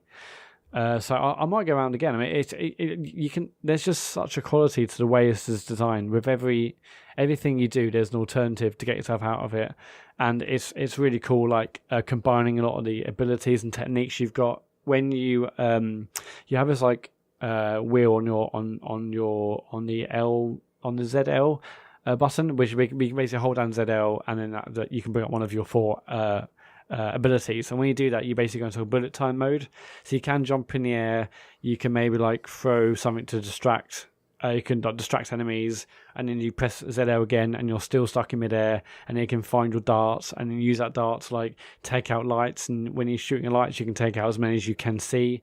So you can have like really cool moments where you like throw one thing, distract enemies, then shoot all the lights out, you land, enemies are confused, you can take them out in the darkness. It's got loads of with the sort of abilities and the sort of tool set at your disposal, you can create these really cool like cinematic moments where you're trying to do everything in one go without even hitting the floor, so on and so forth.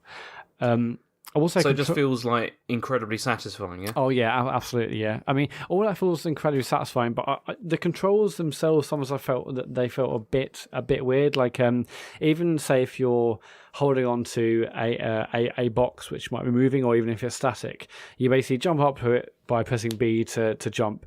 But then to like get around it, you don't just press down and maybe like, and then right, and then up and down to sort of like to circumnavigate this box. You got to like wait for this button prompt, and then press B, and then press like, it's like, I found like sometimes, and there are some really tricky bits towards the end where you're sort of navigating around lasers, and you have to hold on to a moving box, and that moving box might be going through like a laser field, so you have to go below it, above it, below it, and it can get quite tricky in points. And I died, I think 75% of my deaths in those scenarios were because I didn't press the right button quickly enough. I mean, that's probably down to me. I'm not great at these games, but yeah, there was points I'm like, don't start doing like Celeste style platforming with this control set, because it's not going to work. Those sections didn't last that long, thankfully. But yeah, I would thoroughly recommend it. And in fact, actually, if you own it on 360, basically, if you're only, I'm reading it here from a tweet, but if you're only original 360 and Steam, it's only like, I think it says $5. So probably like a $5 to upgrade to the remastered version. But if you, back in the day, if you bought the game and the DLC, the remastered version is actually free for you, which is pretty cool. Didn't the same sort of thing happen with Bastion, I think? I can't remember. They did that where it was like, if you had the 360 version and the Xbox One version you got. Yeah, I don't remember for Bastion, but I don't think this is the first game to do it. But I think it's really cool. So if you basically bought the game and the DLC years ago, you get a nice little upgrade. The remaster version has New Game Plus. It's got the DLC included. It's got commentary which you can listen to as you play the game. It's 4K on like Xbox, and I presume it's out on PlayStation, but definitely on Xbox. Obviously Xbox One X. It's 4K. It's got like remastered sound, remastered visuals, because the story is told not through the gameplay, but actually through these these nice little animated cutscenes in between the actual gameplay, and they're really nicely done. Even on Switch, they look really nice. But I reckon on 4K on Xbox or PS3 or PS4, I reckon they look absolutely amazing. But yeah, I'd thoroughly recommend it. I reckon you and Sean and probably Dave would love it too. And the fact it's only 8 hours long, it's like it's a really classy game. I'll say. I'm definitely interested. It's just I haven't got any money at the moment, so it's like £18. Yeah, but it might be one of those games that you might have bought on it on 360, or have you definitely not? No, definitely not. No, because I think I would have played it because it does look like the sort of thing I'd like to play. Yeah. Just, at one point, I was like, wow, is it going like Metroidvania style? Because I got like an ability and went back to another area, but it's not really like that. It's very much like sort of a standard sort of a 2D game where you sort of navigate the environment, but there isn't a lot or much really of having to go back on yourself. But yeah, if you're into stealth and just incredibly well designed games, I would thoroughly recommend this. It's a brilliant stealth game, and I just thoroughly recommend it entirely. Yeah, it's good. Cool. Good old game. That's it. I mean, I'm basically sort of just in pre-Red Dead mode now. Yeah, well, that's the same for me, although I'm going to heavily get into Fist of the North Star. When we're done with this, I'm going to play more of that, because I know I'm going to like it, it's just I need more time with it. But there's that, and then also I'm close to the end of the journey now as well for FIFA. As if you're still playing that. Hang on. I know. So I didn't play any of these, but I thought the journey was like a 8-hour game. No, it's excessive. Let's just say in length, and it's making me not like football. Oh God, it's the problem with it. Sean's gonna have an amazing time then. Yeah, he's definitely gonna love it. How long is the journey? How long have you been playing it? It's kind of supposed to be like a standard FIFA season in length, like in career mode or whatever. But the trouble is also there's all the training sessions. But the mini games, or are they training matches now? Well, no, they're mini games. Although you do have training matches as well, and it's one of those things where you don't have to do them. It's true, but if you skip them, then you'll have bad stats, and also you might not get picked for the team, and there's all sorts of ramifications of that. But also, I mean, the main complaint that I've had with this, that I really feel with this one in particular, is that this has always been sold as being like a narrative kind of adventure, like within FIFA. Yeah. But it's not really. Like the amount of like cutscenes are very, the amount of decision making you have is tiny. Like it doesn't really hit you. I mean, I've made about 5 decisions throughout the whole thing so far, which that's hardly like Telltale level, if you sort of mean, of what you're doing, and it's just a bit repetitive, and because you don't have as much control over it.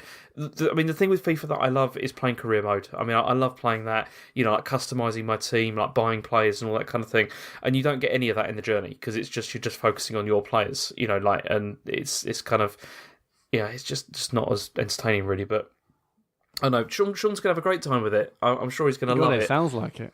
Yeah, especially. I'm so surprised. I totally thought it was like here's like a quick sort of like choose your own adventure, QTE, Telltale style game. Because the thing is about it is that you'd be thinking, because it's kind of designed clearly to work as almost like a tutorial. But imagine a tutorial that lasts about 20 or 30 hours. It's like that's where you're at with this. It's it's not. I don't think it's that great. It's not a great conclusion to the. I mean, this is the 3rd season. The first 2 seasons I did quite enjoy playing, but this one. I've not really. It started so well, and then it just went off the boil. Oh man, I can't believe you're still playing it. See, you're going to try and get that done before Red Dead, I presume. Yeah. I'm very close to the end now. I think I'm close to like obviously finals of things and everything. Yeah, and yeah. then I can just get stuck into career mode because that'll be my thing for the next for the next year. So I got an email a couple of days ago saying that that's like 30% off currently on Xbox. Really? Okay. Yeah, Didn't know which that doesn't bode well, does it? Not. I'm not going to buy it again. It's I'm sure it's. I think FIFA 19's done like it's been the sales of it have been like highest of any FIFA ever. Okay, right. I guess maybe they're doing that now because they know people will go drop off Red Dead, so maybe they're doing a sale to like, you might as well play FIFA. You bought it. But I do wonder what they're going to do next year. Like whether they're going to do like a new because this is like the last season for this character. I'm not sure if they're going to continue or. Yeah, I wonder because you don't really hear many people talk about it. But I don't know. But then everyone said, "Oh, we really want a career thing" because they were so good in NBA 2K. But yeah, maybe they were shorter in NBA 2K. Yeah, I mean, I'd like it if it was just executed in a better way. It's just, I really felt that the execution in the first I think it must have been in FIFA 17 was better than this. Like, I really think so. Well, yeah, because definitely. there was more football or more decision making. No, there was more decision making, but it felt tighter and like sort of shorter because also it was only focusing on one character, whereas in this one you've got 3 players that you can that you're going through with, which makes it feel even longer. I can't wait for Sean's stream when that starts. Yeah, he's going to love it. I mean, as I said, I'm looking forward to the moment when he realises exactly how long this is going to take him. And it's gonna be quite funny. The good thing is he won't listen to the show, so and as long as no one tweets him, I think we're in the clear. Speaking of streaming, so I tweeted about this already, but last week I was like, oh, Bloodborne's really cheap on PlayStation Store. It's like 15 quid for the Game of the Year version with a DLC, a tenner for the game on its own. I was like, oh man, I get it. I do sort of fancy it, and I know loads of people rave about it. And Danny O'Dwyer put out a great I think it's only like a 10 or 15 minute video on his No Clip channel about why he loves Bloodborne so much. And I was like, oh god, that really does get me in the mood. And then I spoke to you about it. I was like, I might get Bloodborne, it might be a cool thing to play. And you're like, I think you've already got it, Matt. And lo and behold, I did already have it on PlayStation Plus. So I'm definitely going to be streaming Bloodborne in the next month or so. I'll probably wait until the Red Dead excitement has died down somewhat. So it probably won't start till say like till late November, early December. Mm-hmm.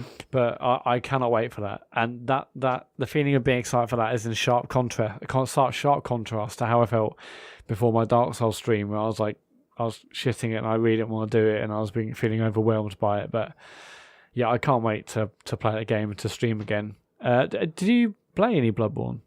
No, I mean, obviously I own it as well, but I've not really touched it. And I don't know, I feel like I need to sort of psych myself up to play those games. And I've still got Dark Souls 2 I need to get through as well, which, I don't know, I will go back to at some point. It's not going to happen at the moment. Yeah. I mean, I was kind of a bit tempted by the Switch version of Dark Souls, to play through that again, but I don't know, I just feel like I was done with that. And I don't really feel like I need to sort of get back into it again. It's it's probably not going to happen. But we should go back to streaming again soon because we need to do Portal.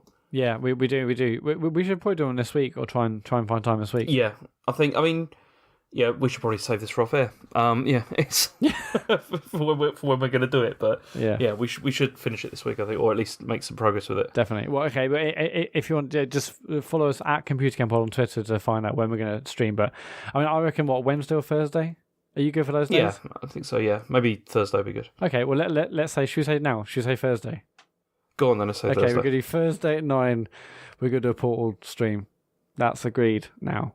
Yeah. So if you're listening to this on a Wednesday, tomorrow night, 9 o'clock. Is 9 o'clock too late? Is that fine? That's all right. 9 o'clock on twitch.tv/The Computer Game Show.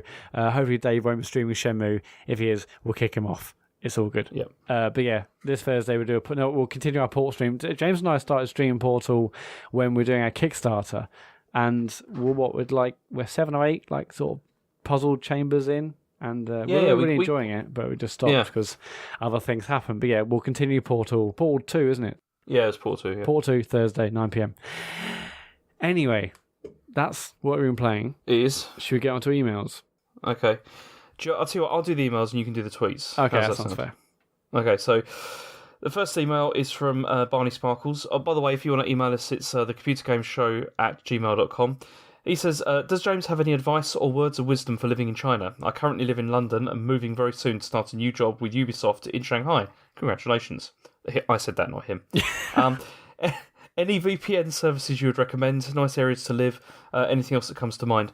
Okay, first of all, that's pretty cool. I mean, I'd be quite happy if I was going there to do a job like that. That's gonna be very interesting. In terms, you are going to need a VPN because otherwise you're going to go crazy. But you also have to realise that VPN reliability is also pretty poor in China, and sometimes they don't work even if you get a good one or whatever. What's the one you've been using? Well, you see, before the other thing is you're going to have to pay for one because there is no point in trying to use free VPNs. They just don't work ever. They're terrible. And the one I used to use when I was living there before was ExpressVPN, but I don't know if that's any good anymore because when my wife went back there recently, she tried it and it was not great. But there's also Astral is the one that most people sort of swear by, but is more expensive.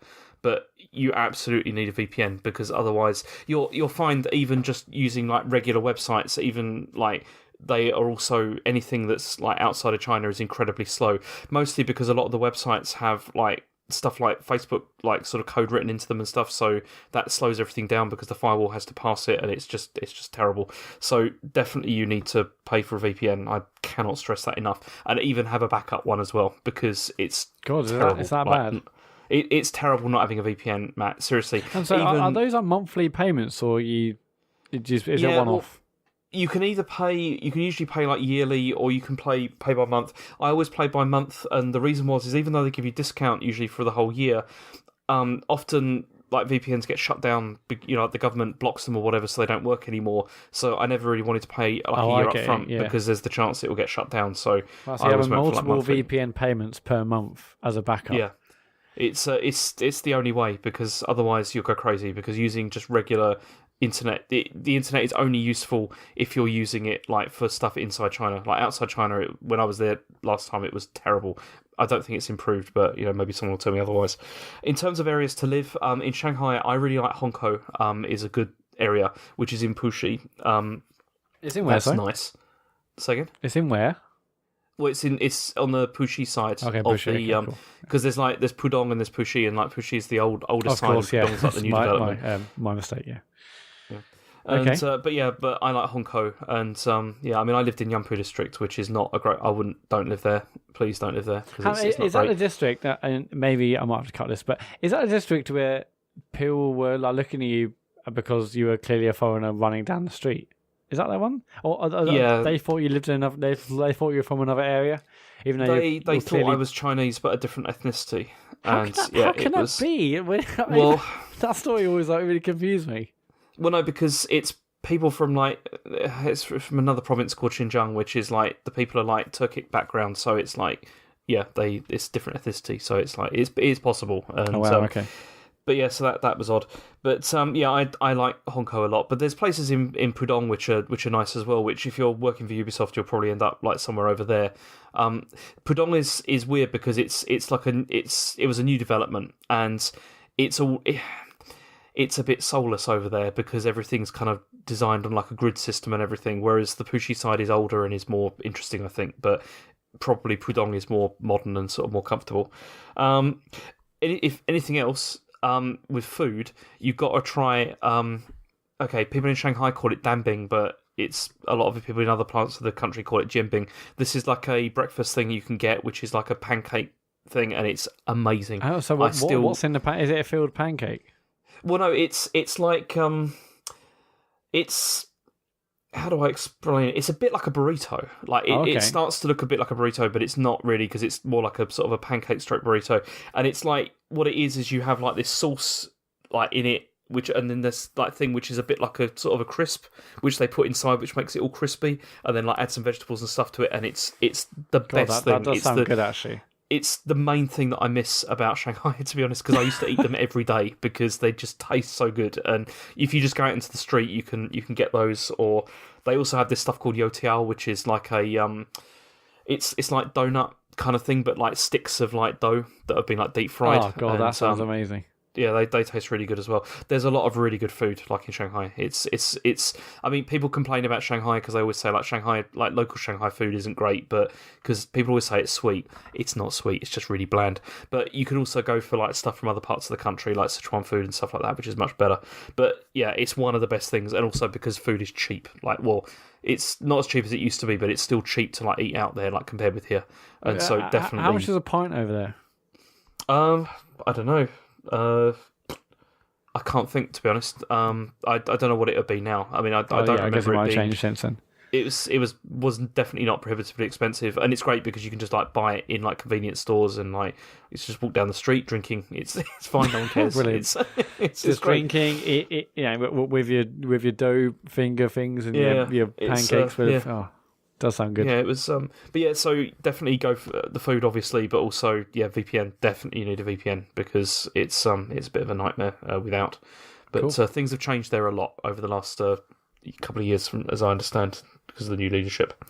Anyway, Nice. Well, that's a comprehensive answer to your question, Barney. You should let us know how you get on in Shanghai. yeah, please do because I'll be curious. And now we've got a contact at Ubisoft, everyone. Okay, next Awesome. email is from Adam Staff. He says, podcasting aside, is there a position in the industry that takes your fancy? That's an interesting one. I mean, I guess my obvious one would be like some sort of marketing role because that's what I do. I do marketing. But See, I'd like to work in like, I don't know, like something to do with like narrative design or something like that. Like, okay, I'll put my cards on the table. I want to work with David Cage. I think I'd like to. What design? I'd like to work on like scenarios or something like that, or like scripting or something. I think No way. What you're telling me? Like, imagine like, guys, I'm not doing the PhD stuff anymore. You know, that's all done. I've tracked that in. I've got a new job and I work with Quantic Dream. Yeah. No, because I'd like to just be able to go through those scripts and just be like, look, you can't do this. This is terrible. Like, and just try and make things better. I think it'd be good. What you say, David? Just make better. David, just make this better. Just It's make terrible. better. Just But when you get in there, if you got in there, it wasn't about fixing old games. It's about making new games. So you'll have to like rein it in. No. First of all, Heavy Rain Special Edition. We're gonna go back in and we're gonna rework quite a lot. The thing is, James, you'll go in there. He'll be like such like a huge presence, and everyone's like, "Look, James.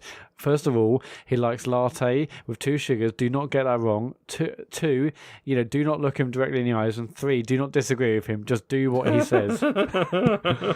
Yeah, like that's how we got in this mess in the first place. What's that? I said that's how we got in this mess in the first place. There's too many yes men or yes people over there. I'm sure that's probably the reason. Because it's. I mean, did you see that thing the other day that somebody had tweeted, like some story that he'd said about like one of the reasons why he put something in a game was because he cut his finger when he was younger.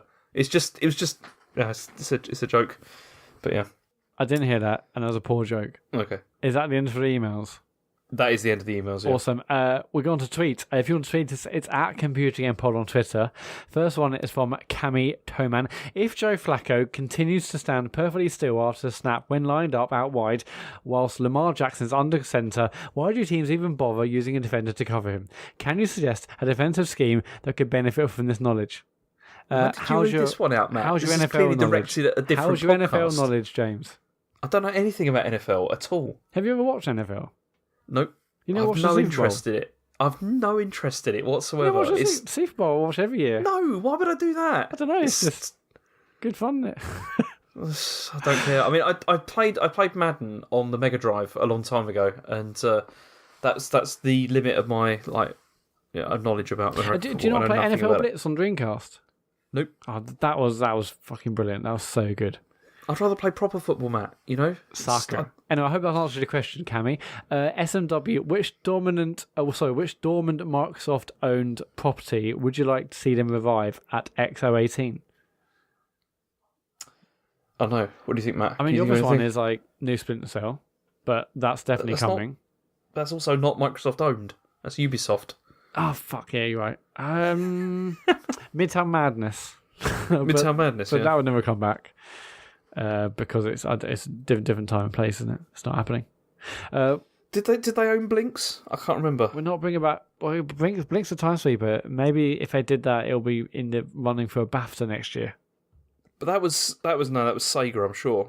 I don't know, maybe Fusion Frenzy. We could go for that. Fusion Frenzy. Well, obviously, I guess the obvious one is that flying game. Was that it got re-released? Oh, Crimson Skies. Skies. Yeah, you got to think that's the sort of thing that's coming. But what else do they even have in their back catalogue? That's I don't know. It's not that's the that trouble. That's where extensive, we is are it? now. It's like it's Gears, it's Halo, it's Forza. It's like, I mean, I tell you what, I'd absolutely love Project Gotham Racing, but that's not going to happen because they've got Forza now. So that probably ticks a lot of boxes, doesn't it? What was that game that came out after Halo that everyone was like, "This is going to be as good as Halo"? I can't remember. Brink. That's it, Brink. Yeah. Maybe they could bring I that don't back. think they're going to bring. I definitely going to bring back from the Brink. It's a shame. I mean, I'm not sure. I guess that's where we are with Microsoft. I want them to, I want them to really come back with a real force. And it seems like a lot of the decisions they're making have been really good in terms of streaming and acquiring studios and backwards compatibility and crossplay. They're clearly lining up a lot of things to be in a much better position for the next generation. But the technology side stuff's all brilliant, but yeah, it is the games. I mean, that is the problem, and it's kind of a shame. And because... they're obviously a new Halo's coming. We know that. Again, yeah, sure, they can release another Forza. I don't know if they'll do another Gears for a while. So I don't know. There's have to be a lot of new IP, but that's going to be pretty exciting, isn't it? If they say, "Here's a new console," or here, I mean, probably not like XO18, but in a year or two's time, an E3 or a conference of their choosing, if they say this is new, like they've got to start it all again, haven't they? Really, I think. See, it's a shame because there's games as well that I'd like to see revisited and sort of ideas from it that were the better ideas, like re-explored, like particularly like Perfect Dark. There's never really been another shooter similar to that in terms, particularly like the gadget side of stuff. Like you don't really get that so much nowadays, and that was one of the things I always felt was kind of like more unique about that and GoldenEye was that they added those sorts of elements to it. And it'd be cool if you could still if they could sort of develop that, but it's not. I doubt it's going to happen, is it? But also we want new stuff. I mean, that's why it looks quite good that they got these new studios that are working on stuff. But I mean, it's funny, isn't it? Because it's like when you think about the end of like the 360 era, it really kind of felt like they just thought, okay, all we need now is we just need Halo, Gears, and Forza, and then third parties will deal with all the rest of the stuff. But then, like, they didn't seem to get the whole sort of It's really good to have like really solid, like strong first party stuff because then that's it's a big value add like for the machine. Yeah, I mean, I think all that makes sense. But yeah, now it's the time for new stuff really. But I mean, but a new Perfect Dark, I think that would be one for them to say, okay, that's interesting. But I don't know, like Perfect Dark was very much of a time and place. A new one isn't going to do anything. It's just going to be like a nice, for the fans type thing. But yeah, maybe. Yeah, we all want new stuff really. Spook, Summer Haze, Buscalili, at Buscalili on Twitter. Should I stop buying AAA games? They're all the same and they're made with hella immoral business practices. No, of course. I mean, everything's a business. There's nothing wrong with buying the big games. I know it's easy to hate on them and so on and so forth, especially if there was discussion recently on Crunch and whatnot, but there's still a place for AAA games. Like, people are still working hard on these incredible games, and people shouldn't feel guilty for buying these big games. I mean, if you feel strongly about certain business practices, then yeah, by all means, just don't buy them. Like, I mean, I don't like. It's one of the reasons I don't buy free to play games that hardly at all because I just don't think I don't agree with like the way that they work or anything. But I don't see the problem with buying like the big AAA stuff. It's fine. Yeah, there's nothing wrong with that. He also asked, Matt, are you still on Pokemon Go? Do you still feel like playing Let's Go in November? I'm still playing Pokemon Go every day. I don't really know why. I'm still collecting Pokemon. I know I'm not playing it properly. I'm like doing bits here and there, and I'm collecting and I'm evolving and stuff. But I really only started playing again because of the new one, because I wanted to see what the functionality was like to the how the two games connected.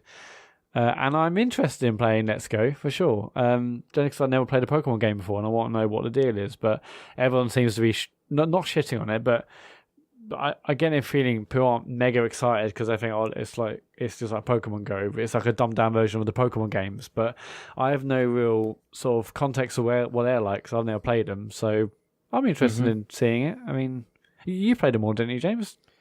I've played a couple of Pokemon games, but I've never played them to completion ever. But I am interested in Let's Go, mostly just for for my children, because they're right at the age at the moment where they're really getting into Pokemon. So yeah, and also one can have excited. Eevee and one can have Pikachu. I presume.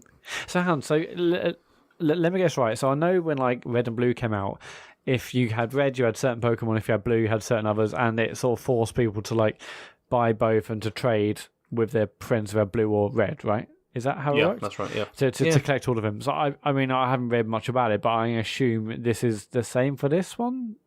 I have no idea. Oh, I hope not, because I'm only going to be buying one copy. We are the wrong audience. But yeah, I'm definitely still interested in playing Let's Go when it's out in November. Also, so Martin Baker at Baker's 12, as David is off, is this a taste of things to come? Well, no, because Sean not. is also off. So that's a shame. Let's see. Well, there's loads of questions that are obviously relate to all four of us and or three of us, and no one's here. James, this is from Andrew Gushwend. What do you think about the Total War Three Kingdoms? And if you had to rate its historical accuracy, how would you do that? I can't, because I've never played any of them, and so yeah, I have no idea. I'm afraid. It's a series that I've never really been like particularly like attracted to the Total War series. I don't know why, because I probably should like them, but yeah, I've never tried it. Andre continues a question for me. Matt, you really enjoyed Astrobot, but do you think the extreme quality of the game could sour people on the rest of VR, since there were basically no games on its level? Thinking of people playing something along the lines of Mario Odyssey, than having garbage like Knack left. Knack's been nominated for a BAFTA. That's Knack too, mate. But yeah, Knack too. On one hand, I sort of see what you mean, because Astrobot is an incredible game, and it does. I think it pushes VR on in a new way. But there's absolutely tons of really fantastic experiences on the platform. I mean, VR is obviously incredibly in its infancy, so there's lots of really bad games. There's some games that make you feel sick instantly, and then there's games like Astrobot. But there's also games like Superhot VR, which is amazing. You know, Res with Area X. There's obviously everyone's raving about Firewall currently. So there's tons of games out there. Astrobot is definitely of a quality, and we haven't really seen much in exactly that same quality, because it's just done with such love and attention from people who clearly just absolutely love VR, and they've wrung so much goodness out of it, of what could have been just a rather basic platformer in VR, but they've done amazingly well with it. Hey, Matt, do you think there's going to be a sequel to Astrobot? Do you think we're going to see more? Because I'm not so sure, because I don't know if it's sold very well or whatever. I mean, I know it's had really good buzz, but yeah, it's hard to know how it's sold. I mean, I know like that's now part of an official bundle. In fact, you can get basically Astrobot and another game and the VR thing for like £200 at the moment, and that's an official bundle, which is crazy. Yeah. I don't know, because I was thinking about it the other day. It's an amazing game, and even like loads of people on Reddit like, God, if there's DLC, we'll buy it day one. But I don't know how long this sort of game's taken to develop. I mean. And also, yeah, I guess you don't know sales. Obviously, it's a small market anyway. There's only been like 3 million VR headsets sold, so obviously they're not going to do crazy numbers. But I mean, I'd love to see the percentages of people who picked us up. The numbers of people who picked us up. Who have actually got the headset. Obviously, you can only pick it up if you've got the headset. But I bet the attach rate to this is really, really good. I don't know. I'd love to see a sequel, but who knows? I mean, I don't know what the business model is like of VR right now, but my God, yeah. If it was DLC or anything else, I would buy it tomorrow, for sure. But just to carry on from that, there are tons of amazing VR experiences. If you listen to Ad talk about Astrobot recently and thinking, oh, maybe I'll buy it, but is that it? There are absolutely shitloads of great games and great experiences in VR. You're not going to be on it every single day. Although to be fair, there is enough that you could probably get a good few months of every single day on it. But you'll have a great time, and I think it's absolutely worth picking up PSVR. There's nothing to play. I mean, you probably disagree, though, don't you, James? No, I mean, I think there certainly is enough there to make it worthwhile at the moment. Especially like you said, like Superhot's fantastic. I liked Ultra Wings as well. I mean, Ultra Wings is really good. I still put that on from time to time to play. That's good. It's my Pilot Wings, but in VR, which is nice. But there's more stuff coming. I mean, I cannot wait for the Everybody's Golf. I think that's gonna be superb. Okay, I still really want to play Star Trek with you as well. online. Yeah, we do have to play Star Trek. That is something that's going to have to happen. It could be quite interesting. Awesome. Let's see. Everyone's talking about this being a test run for the new series for 2019. No, because no one else turned up.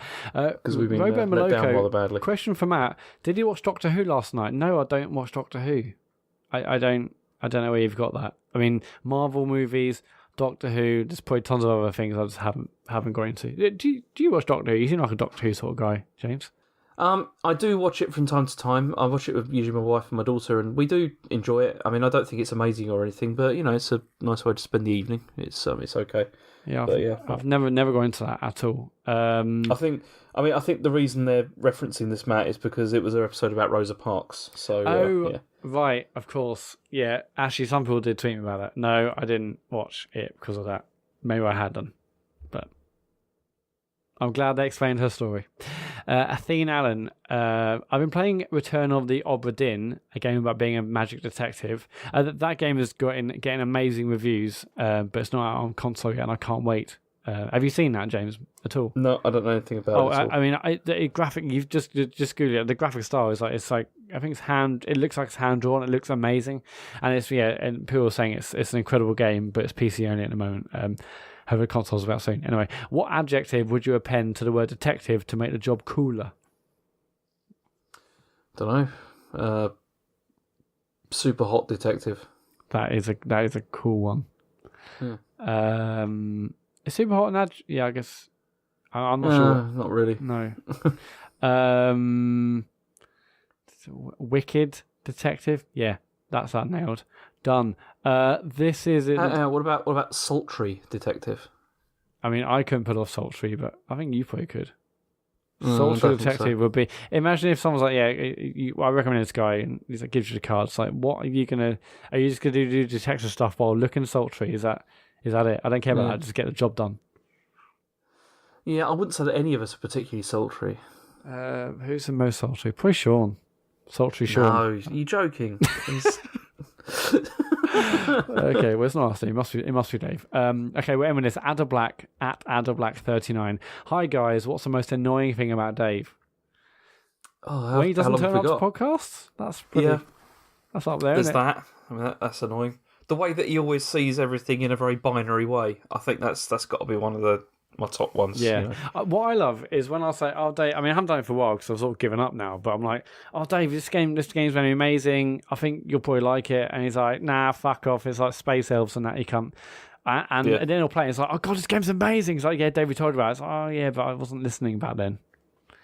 It's a classic response. Like, there's the amount of things I recommend it. Now I just don't recommend them. But Dave always does that. But then also everything he plays, he just does genuinely like. It's just his first thing is like, fuck off, I'm not playing that. Oh, I do love this card game by Valve. Not that he's playing Hearthstone, but that's it for tweets. And that's it for the show. Actually, in fact, we're going to be streaming this Thursday at 9:00. So go to twitch.tv/The Computer Game Show. If you've got an Amazon Prime account, you can link to your Twitch account. And you can give us a free sub. So, and also, if you've done that in the past, it may have lapsed and it doesn't remind you. So, if you've ever subbed to us using a free Twitch subscription, think about doing it again. We really appreciate that money. We'd love also if you subscribe to our YouTube channel. We're desperately trying to get to 1,000 subscriptions. So, just go over to youtube.com/The Computer Game Show or search us on the app. And it just takes a second. Just hit subscribe. We won't ask you ever again. But yeah, we'd really appreciate subscriptions. The show is, of course, available on every single podcast service known to man and Spotify. And Apple Podcast reviews really help us. So go to Apple Podcasts or in iTunes or on the app. Leave us a review. Takes 10 seconds. And we really appreciate that. That is it for this week's show. Next week is the big Red Dead episode. I imagine that's all we're going to be talking about, but who knows. Hopefully Dave and Sean will be back as well. Thanks, James. Thanks for turning up. I know you didn't want to be here, but I do appreciate it. I was not very happy about it, obviously. But the good news, James, is that this episode will be on Dash Radio because it is under 2 hours. I say definitely will. I'll email them. We'll see what happens. Yeah. But if you want Dash Radio, email us. Let us know if you're listening to Dash Radio. That'd be amazing. Otherwise, we'll see you, the listener, back here next week for another episode of the Computer Game Show. Bye, James. Bye-bye. and bye everyone else. A goodbye.